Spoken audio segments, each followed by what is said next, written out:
जिलाधिकारी अविनाश सिंह ने नगरपालिका परिषद टांडा के विभिन्न कार्यालय पटलों का निरीक्षण किया। इस दौरान जिलाधिकारी ने कार्यालय के विभिन्न पटलों पर कार्यरत पटल प्रभारी कर्मचारियों से वार्ता कर उनके दायित्वों की जानकारी दी तथा अभिलेखों के रखरखाव का भौतिक अवलोकन किया। इस दौरान अभिलेखों का रखरखाव संतोषजनक पाया गया तथा कार्यालय में बेहतर साफ सफाई व्यवस्था पाई गई। इस अवसर पर जिलाधिकारी द्वारा नजूल अनुभाग, लेखा अनुभाग, जलकल विभाग, अवर अभियंता, सिविल कार्यालय सहित अन्य अनुभव पटलों का निरीक्षण किया। इस दौरान जिलाधिकारी ने पेंशन से संबंधित लंबित मामलों को समय से निस्तारित करने के निर्देश दिए। जी सर, आज मेरे द्वारा नगर पालिका परिषद टांडा का निरीक्षण किया गया। निरीक्षण के समय मेरे साथ ईओ और जो हमारे एसडीएम साहब हैं वो मौजूद थे, साथ में एसडीएम टांडा साहब भी थे। यहाँ पर आने पर मैंने पूरे कार्यालय कक्ष का निरीक्षण किया।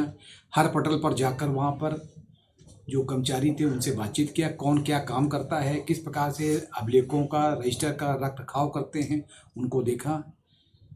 कार्यालय में जो साज सफाई, स्वच्छता, रजिस्टरों का रख रखाव बहुत ही अच्छा है और कर्मचारियों ने इस पर काफ़ी मेहनत की है। इसके पश्चात मैंने ईओ के कक्ष में बैठकर अलग अलग बिंदुओं की विस्तृत समीक्षा की।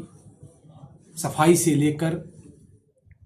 जो पूरे शहर की सुबह और शाम की सफाई होती है, हाउस टू हाउस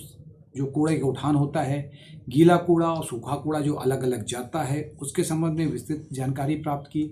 इसके साथ साथ जो नगरपालिका की आय को बढ़ाने के लिए ये जो टैक्स की वसूली के लिए लोग क्या कर रहे हैं उस पर जानकारी प्राप्त की और उससे मैं काफ़ी संतुष्ट नहीं हूँ, क्योंकि वसूली को लेकर हमने इनको कड़े मार्गदर्शन दिए, निर्देश जारी किए हैं कि रेवेन्यू को बढ़ाने के लिए और कर की में वृद्धि करने के लिए और राजस्व के नए नए स्रोतों को खोजने के लिए मैंने उनको कुछ टिप्स भी दिए।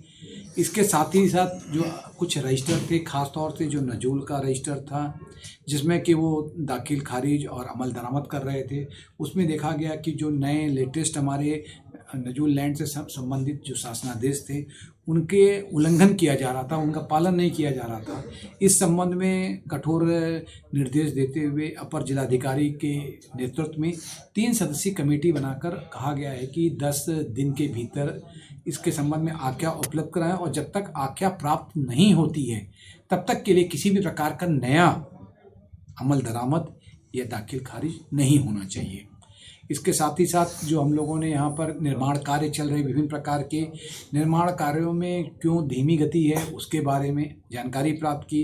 तत्पश्चात अध्यक्ष महोदया के साथ प्लस जो यहाँ के सभासदगण हैं 25 वार्डों के, उनके साथ बैठकर भी विस्तृत चर्चा किया और चर्चा करने के बाद क्या क्या समस्याएं आम जनमानस की हैं। कुछ यहाँ पर जो दुकानों का इशू था, कुछ जो हाउस टैक्स और वाटर टैक्स का इशू था, उसमें यहाँ के जो सम्मानित नागरिकगण हैं, पत्रकार बंधु हैं, सभासदगण हैं, उनसे काफ़ी डिटेल में बात होकर एक इसकी कह सकते हैं कि विस्तृत रूपरेखा हम लोगों ने तैयार कर ली है कि किस प्रकार से आने वाले समय में टांडा नगर पालिका को जो ए श्रेणी में आ रही है इसको हम लोग एक मॉडल नगर पालिका के रूप में डेवलप कर सकते हैं। निश्चित रूप से मेरा ये सोचना है और उम्मीद करता हूँ कि अगली बार जो मैं आऊँगा वो यहाँ पर